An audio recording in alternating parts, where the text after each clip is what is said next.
مگر کھلانے والے کا ہاتھ دائیں بائیں جا رہا ہے، مگر پیغمبر کے ہونٹوں تک نہیں پہنچ رہا۔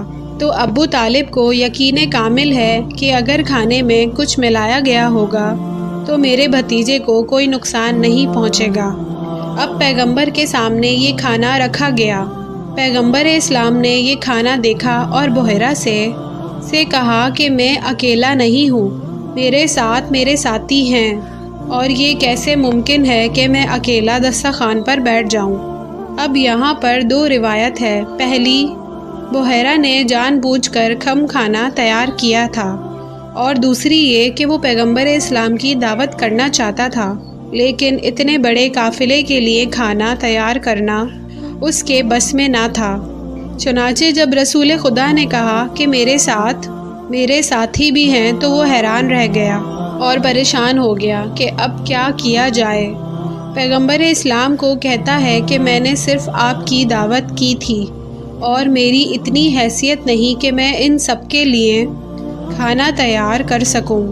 پیغمبر اسلام نے کہا کہ اچھا، تو مجھے اتنی اجازت دے دے کہ میں جس کو چاہوں اس کھانے میں شریک کر سکوں، یعنی میں تجھ سے یہ نہیں کہتا کہ تو سب کے لیے کھانا بنا، میں اپنے حصے میں سے دینے کے لیے تیار ہوں، لیکن پہلے تو مجھے اجازت دے دے۔ بحیرہ نے کہا کہ ہاں، آپ کو اجازت ہے۔ پیغمبر اسلام نے سارے قافلے والوں سے کہا کہ آ کر یہاں بیٹھو اور میرے ساتھ کھانا کھاؤ۔ اگر کوئی بڑا یہ بات کہتا تو قافلے والے ایک دفعہ غصے میں آ جاتے کہ ایک آدمی سے بھی کم کا کھانا ہے اور ہمیں بلا رہے ہو، کیا ہمارا مذاق اڑا رہے ہو؟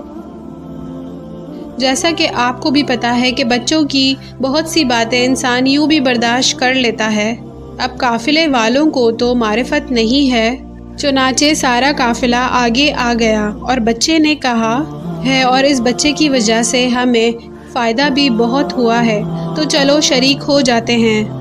قافلہ الگ پریشان ہے اور بحیرہ الگ پریشان ہے۔ جب یہ منظر دیکھا کہ 170 آدمی اکٹھے ہو کر کھڑے ہو گئے اور کہنے لگے کہ آج ہم نے سفر میں پہلی مرتبہ پیٹ بھر کر کھانا کھایا ہے، مگر کھانا اتنے کا اتنا ہی رکھا ہے اور اسی حالت میں باقی ہے۔ بحیرہ نے جب یہ منظر دیکھا تو اسے یقین ہو گیا کہ میں صحیح منزل پر پہنچ گیا ہوں۔ ہاتھ میں پنکھا لے کر اپنی عبادت گاہ سے باہر آیا، پیغمبر اسلام کے پیچھے کھڑے ہو کر پنکھے کو ہلا رہا ہے۔ اب جو بحیرہ کو نہیں جانتے انہیں تو زیادہ حیرت نہیں ہوئی، مگر پھر بھی حیرت تھی کہ 10 سال کا بچہ ہے، 200 سال کا بزرگ اس کے پیچھے پنکھا جھل رہا ہے۔ مگر جو لوگ بحیرہ کو جانتے تھے، یہاں سے لے کر شام تک اس کی عبادت کے ڈنکے بجتے ہیں، سارا شام اس کی عزت کرتا ہے، اور یہ 10 سال کے بچے کی اس طرح سے خدمت کر رہا ہے، اور حیران ہو کر کہنے لگے، اے ہمارے آقا، آپ اور اس انداز سے اس بچے کی خدمت کر رہے ہیں، ہم اس سے پہلے بھی 20 دفعہ یہاں سے گزرے ہیں، اور ہم اس تمنا میں مرے جاتے تھے کہ کاش ایک مرتبہ آپ کے چہرے کی زیارت کر لیں، تو آپ کے چہرے کی زیارت نہیں ہوتی تھی، اور آج یہ کہ آپ عبادت گاہ سے باہر آئے اور اپنے ہاتھ سے کھانا پکا کر لائے اور اس بچے کی اتنی خدمت کر رہے ہیں، اس کا سبب کیا ہے؟ بحیرہ کہتا ہے کہ تمہیں کیا پتہ میں نے اپنی آنکھوں سے کیا منظر دیکھا ہے؟ میں نے اپنی عبادت گاہ کی یہ حرکت کو بھی دیکھا ہے، میں نے آسمان کے بادل کو بھی دیکھا ہے، اور ساتھ میں نے یہ بھی دیکھا کہ جب یہ بچہ اس مقام پر بیٹھا تھا تو آسمان سے کچھ لوگ اتر کر آ رہے تھے جن کے ہاتھ میں یاقوت اور زبرجد کے پنکھے تھے، اور اس بچے کو پنکھا جھل رہے تھے۔ میں نے چاہا کہ میں بھی اس عبادت میں شریک ہو جاؤں۔ بحیرہ راہب کے ماننے والے عیسائی اس سے پوچھتے ہیں کہ یہ بچہ کون ہے؟ کہا کہ میں کب سے اس بچے کا انتظار کر رہا تھا، کیونکہ انبیاء کے ضعیفوں میں لکھا ہے کہ جب کوئی بچہ اس درخت کے نیچے آ کر بیٹھے گا اور یہ درخت سرسبز اور شاداب ہو جائے، اور اس طرح سے کہ اس میں 2 موسموں کے پھل ایک ساتھ لگ جائیں، اور جب اس ندی میں پانی جاری ہو جائے، لوگ پوچھتے ہیں کہ یہ ندی کون سی ہے؟ کہا کہ پروردگار عالم نے بنی اسرائیل کے لیے صحرا نے اس ندی کو جاری کیا تھا، مگر جب بنی اسرائیل کے لوگوں نے خدا کی نافرمانی کی تو حضرت شمعون نبی نے بددعا کی اور کہا کہ پانی کی یہ نعمت تم پر سے واپس لی جاتی ہے، اور اب یہ پانی اس دن تک سوکھا رہے گا جب تک کہ اللہ کا آخری نبی اس کے قریب آ کر نہیں بیٹھے گا۔ جب یہ درخت سرسبز ہو جائے اور اس ندی میں پانی جاری ہو جائے، وہ اللہ کا آخری نبی ہوگا، وہ تمام انبیاء کا سردار ہوگا، اور جو اس کا کلمہ پڑھ لے دنیا اور آخرت دونوں میں اس کو نجات ملے گی۔ اپنے ساتھیوں سے گفتگو کرنے کے بعد بحیرہ حضرت ابو طالب کے قریب آیا اور کہا کہ پھر بتائیے کہ یہ کون ہے؟ ابو طالب نے کہا کہ یہ میرا بیٹا ہے۔ بحیرہ نے کہا کہ یہ آپ کا بیٹا نہیں ہو سکتا، اس کی جو نشانیاں میرے پاس ہے وہ کچھ اور ہی بتا رہی ہیں۔ جناب ابو طالب نے کہا کہ ہاں، میرا سگا بیٹا تو نہیں ہے، مگر میرے سگے بھائی کا بیٹا ہے، یعنی میرا بھتیجا ہے۔ بحیرہ کہتا ہے کہ اس کے والد کہاں ہیں؟ تو حضرت ابو طالب نے کہا کہ وہ تو اس کی پیدائش سے پہلے انتقال کر چکے ہیں۔ بحیرہ نے پوچھا کہ ماں کہاں ہے؟ تو حضرت ابو طالب نے جواب دیا کہ جب یہ بچہ پیدا ہوا تھا تو ماں کا انتقال ہو گیا تھا۔ بحیرہ کہتا ہے کہ اے ابو طالب، خدا کی قسم اگر آپ کو صحیح معنی میں معلوم ہو جائے کہ یہ بچہ کون ہے تو آپ کبھی اس کو گھر سے باہر نہ نکالتے۔ کیا آپ کو پتہ نہیں یہ وہ نبی ہے کہ اس کی نبوت میں جتنے لوگ آئیں گے کہ 1,24,000 انبیاء میں سے کسی کی نبوت کو اتنے لوگوں نے کبھی نہیں مانا۔ کیا آپ کو نہیں پتہ کہ اسی کی نبوت پر قیامت آنے والی ہے؟ کیا آپ کو نہیں معلوم کہ اسی کا کلمہ ساری کائنات میں پڑھا جانے والا ہے؟ ابو طالب کہتے ہیں کہ مگر اس سے بچے کو گھر میں بٹھانے کا کیا تعلق؟ کہا کہ ساری دنیا کے یہودی اور عیسائی اس بچے کی تلاش میں ہیں، اور اگر وہ اسے پا جائیں تو ایک لمحے کے لیے زندہ نہ رہنے دیں۔ میں آپ کو پھر سے نصیحت کرتا ہوں کہ آپ اس بچے کو گھر واپس لے جائیں اور خبردار ہو جائیں اور اس کو گھر سے باہر نہ نکالیں جب تک کہ یہ اعلان رسالت نہ کرے۔ اب یہاں پر بعض تاریخوں میں ملتا ہے کہ حضرت ابو طالب پیغمبر اسلام کو واپس بھجوا دیا، اور بعض میں ہے کہ اگر راہب نے ایسے معجزات نہ دیکھے ہوتے تو شاید ابو طالب بھی پریشان ہو جاتے، لیکن اتنے معجزات کو دیکھنے کے بعد ابو طالب کے دل میں اطمینان ہے، اس بچے کو کوئی نقصان نہیں پہنچا سکتا۔ بحیرہ کا شکریہ ادا کر کے چلے گئے اور شام کے راستے میں یہ پہلا شہر تھا۔ آگے بڑھے اور یہاں تک کہ شام کے دارالخلافہ میں داخل ہوئے۔ حضرت ابو طالب کہتے ہیں غالباً پروردگار عالم نے گاؤں والوں پر یہ حجت تمام کرنا تھا۔ چنانچہ جب میرا بھتیجا شام کے اس شہر میں داخل ہوا تو مجھے خود ایسا لگا کہ جیسے اس شہر میں آسمان سے 14ویں کا چاند اتر کے آ گیا ہو، کیونکہ پورے شہر میں ایک روشنی پھیل گئی، اور ایسی روشنی کہ سارے لوگ اپنے گھروں سے نکل کر آ گئے اور یہ دیکھ کر حیران رہ گئے کہ مکے سے آنے والے قافلے میں ایک نوجوان بچہ ہے جس کے چہرے سے نکلنے والا نور سارے شہر کو جگمگ کر رہا ہے۔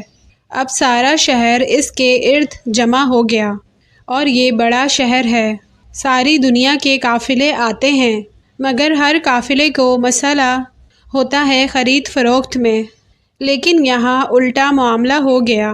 اس سے پہلے کہ یہ لوگ اپنا سامان پیش کریں، سارا شہر نکل کر ان کے پاس آ گیا، اور نتیجہ یہ نکلا کہ کھڑے کھڑے ان کا سارا سامان تجارت فروخت ہو گیا، یہاں تک کہ اس قافلے کو 1 مہینہ رہنا پڑتا، لیکن اس دفعہ صرف 3 دن کے اندر اندر سامان فروخت کر کے اور نیا سامان لے کر چلے جو یمن کے راستے آگے بھجوانا تھا۔ شام کے پہلے شہر میں بھی ایک عیسائی راہب ملا تھا اور اس شہر میں بھی عیسائیوں کا سب سے بڑا راہب تھا، جیسے آج کل پوپ ہوتا ہے۔ اس کا نام نستورا تھا۔ وہ بھی اس دن موجود تھا جس دن یہ چاند جیسی روشنی پھیلی تھی۔ وہ پیغمبر اسلام کے چہرے کو دیکھ کر ایسا متاثر ہوا کہ 3 دن تک پیغمبر اسلام کے قدموں میں بیٹھا رہا، یہاں تک کہ جب لوگ راتوں کو آرام کرنے کے لیے چلے جاتے، وہ گھر نہیں جاتا تھا، وہ رسول کے دروازے کے سامنے زمین پر لیٹ جاتا تھا۔ یہ عام آدمی کی بات نہیں ہے، نستورا راہب کی بات ہے، جو شامیوں کا سب سے بڑا راہب تھا اور شام عیسائیوں کا سب سے بڑا سردار۔ 3 دن گزر گئے، زبان سے کچھ بھی کہہ نہ سکا۔ تیسرے دن اسے ایسا لگا کہ اب اس کی زبان میں حرکت کی طاقت پیدا ہو گئی ہے۔ وہ حضرت ابو طالب کے پاس گیا اور کہا کہ صرف ایک اجازت چاہتا ہوں، اور وہ اجازت یہ ہے کہ اس جوان کے کاندھے سے ذرا کرتا ہٹانا ہے۔ جناب ابو طالب نے 3 دن اس کا جذبہ دیکھا تھا، اس لیے کرتا ہٹایا تو مہر نبوت پر اس کی نگاہ پڑی تو بے اختیار ٹوٹ پڑا اور مسلسل بوسے لینے لگا، اور جلدی سے مہر نبوت کو چھپایا اور اسے کہا کہ آئندہ کبھی اسے مکہ سے باہر نہ لانا، نہ مکے میں کسی کو یہ مہر نبوت دیکھنے دینا۔ اگر کسی اور نے اس کو دیکھ لیا تو اس بچے کی جان بچنا بہت مشکل ہو جائے گا۔ اسی قافلے میں کچھ لوگ کہہ رہے تھے کہ ہم اس قافلے میں تھے، لیکن ہمارا گروہ ذرا الگ تھا۔ سارے لوگ نستورا راہب کی طرف مسترف تھے، اور کچھ لوگ اس صرف کو چھوڑ کر شہر کی طرف گئے، اور شہر کے باہر جب گئے تو شہر کے باہر انہوں نے کیا دیکھا کہ کچھ اتنے کمزور لوگ ہیں جو اس اسم کے عبادت گزار بندے ہیں کہ جن کے چہرے کمزور ہیں اور اتنے زیادہ زرد رنگ کے تھے ان کے چہرے، ایسا لگ رہا تھا کہ جیسے ان کے چہروں پہ زعفران مل دیا ہو، اور عبادت کی وجہ سے ان کے چہروں پر ایک نور تھا۔ اور انہوں نے ہمیں دیکھا تو پوچھا کہ اسی قافلے میں آئے ہو؟ تو ہم نے کہا ہاں، اور ان لوگوں نے کہا کہ ہمارے ساتھ ہماری عبادت گاہ میں چلو۔ تو ہم نے کہا کہ تمہاری عبادت گاہ سے ہمارا کیا تعلق؟ کہنے لگے کہ تمہارا نقصان بھی کیا ہے، تم لوگوں کو عزت اور احترام ملے گا، ہم تمہاری خدمت کریں گے۔ ہم نے بھی سوچا کہ چلو جانے میں کیا حرج ہے۔ وہاں گئے اور عبادت گاہ میں داخل ہوئے تو ہم نے دیکھا کہ اس قسم کے بہت سارے عبادت گزار بندے وہاں بیٹھے ہیں، اور ان سارے عبادت گزار بندوں کے بیچ میں ایسا ایک انتہائی مقدس آدمی بیٹھا ہے کہ ہمارا دل اس کی طرف کھنچنے لگا، اور ہم اس کی طرف گئے اور اس نے ہمیں غور سے دیکھا، اور پھر ایسا لگا جیسے کہ وہ مایوس ہو گیا ہو، جیسے اسے کسی اور کا انتظار تھا، اور اپنے ساتھیوں سے کہنے لگا کہ میں تمہیں اتنے دنوں سے ایک کام کہہ رہا ہوں اور تم میرا اتنا سا کام نہیں کر پائے۔ اور اس کے ساتھی کانپنے لگے کہ آپ ہمارے آقا اور سردار ہیں، مگر ہمیں مکے کے قافلے کے بیچ یہ نوجوان ملے تو ہم انہیں لے کر یہاں آ گئے۔ اور اس نے ہمیں دیکھا اور کہا کہ مکہ سے آئے ہو؟ ہم نے کہا ہاں، اور پوچھا کس خاندان سے تعلق ہے؟ ہم نے کہا خاندان عبد و شمس یعنی بنی امیہ سے۔ یہ سن کر وہ مایوس ہو گیا اور کہا کہ مجھے تم سے کوئی کام نہیں، یہ بتاؤ کہ تمہارے ساتھ کوئی خاندان بنو ہاشم کا بھی ہے؟ ہم نے کہا ہاں ہے۔ اور اس میں کوئی بچہ بھی ہے؟ تو ہم نے کہا کہ ایک بچہ ہے، مگر اس کا کیا تذکرہ کرنا، ہمیں تو اس کا نام بھی نہیں پتہ۔ اس کو ہم یتیم عبد المطلب کہتے ہیں۔ وہ انتہائی بزرگ عیسائی راہب اس کی رانوں پر ہاتھ مار کر اٹھ کھڑا ہوا اور کتاب کو بند کیا۔ یسوع مسیح اور مریم کی قسم، عیسائیت کا خاتمہ ہوگا۔ آج دین عیسیٰ کو زوال آ گیا، اب اس دین کو مٹ جانا ہے، اور تڑپ کر کھڑا ہو گیا۔ انتہائی بے چینی کے عالم میں ہمارے قریب آیا اور کہا کہ ایک مرتبہ اس بچے کی جھلک ہمیں دکھا سکتے ہو؟ تو ہم نے کہا اس شہر میں آیا ہوا ہے تو چلو چل کر دیکھ لو۔ اور وہ عیسائی راہب ہمارے ساتھ نکلا اور شہر میں داخل ہوا، تو ہم نے سوچا کہ ذرا ہم اس کا امتحان لینا چاہیے کہ یہ اس یتیم بچے کے پیچھے اتنا کیوں پڑا ہوا ہے۔ ہم اسے اپنے قافلے کے نزدیک لے گئے اور قافلے میں موجود ایک اور آدمی کی طرف اشارہ کرنے لگے۔ دیکھو یہ وہ ہے جسے آپ دیکھنا چاہ رہے ہو۔ نگاہیں ڈالی اور کہا کہ یہ وہ بچہ نہیں ہے، اور اس سے پہلے کہ ہم کچھ کہیں اس کی نگاہ پیغمبر اسلام کے چہرے پر پڑ گئی۔ بے اختیار یہ کہتا ہوا دوڑا، تم کتنا ہی چھپاؤ، میں نے پہچان لیا کہ وہ کون ہے جو اللہ کی حجت اور عیسیٰ علیہ السلام کا بھی آقا ہے۔ یہ کہہ کر رسول پاک کے قدموں میں جھک گیا۔ حضرت ابو طالب یہ دیکھ رہے تھے اور دیکھ کر حیران ہو گئے۔ ایسا بزرگ کہ اس کی بزرگی کو دیکھ کر احترام کو دل چاہ رہا تھا، اور وہ رسول کے قدموں میں چپکا جا رہا تھا اور بار بار یہ کہتا جا رہا ہے کہ کاش دنیا معرفت حاصل کرے کہ یہ کون ہے، کاش میں اس وقت میں زندہ رہوں کہ یہ نبوت کا اعلان کرے اور میں اس کا کلمہ پڑھوں۔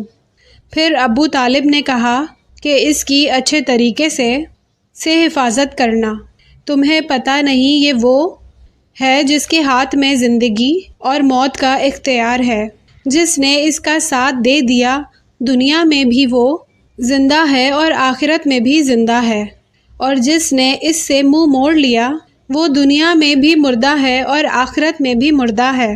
حضرت ابو طالب کہتے ہیں کہ مسلسل ایسے واقعات اور معجزات پیش آ رہے ہیں، اور آپ نے اپنی آنکھوں سے یہ معجزات دیکھے، اور ایسے بزرگ کا اظہار محبت جس نے اس کا ساتھ دے دیا، دنیا میں بھی وہ زندہ ہے اور آخرت میں بھی زندہ ہے، اور جس نے اس سے منہ موڑ لیا۔